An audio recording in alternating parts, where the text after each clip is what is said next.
দুঃসংবাদ আছে। যারা আমাকে ভেঙে চুরে টুকরো কাচের মতো ছড়িয়ে দিতে চেয়েছিল তাদের জন্য।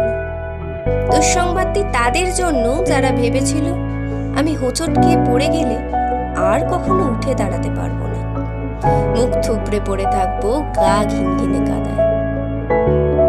আমাকে ছিঁড়ে কাগজের মতো কুচি কুচি করে হাওয়ায় ভাসিয়ে দিলে আমি হারিয়ে যাব দিকশূন্যপুর। যে আমাকে টেনে হিচড়ে নামিয়ে নিতে চেয়েছিল অতলান্তিক বিষাদ সমুদ্রে, ডুবিয়ে দিতে চেয়েছিল এক বিষাদময় পৃথিবীতে। যে আমাকে অযুত রাতের কান্না লিখে দিয়ে বুকের ভেতরে ফুঁড়ে দিতে চেয়েছিল শ্যাওলা জমা স্যাঁতস্যাঁতে এক। যে আমাকে দুঃখ দিয়ে পুড়িয়ে শেষে উড়িয়ে দিতে চেয়েছিল ছাইয়ের মতো,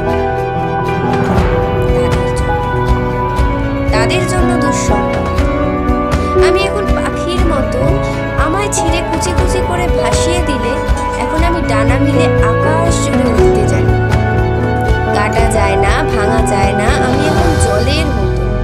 ভেসে যেতে যেতেও হঠাৎ জলোচ্ছ্বাসে ভাসিয়ে দিতে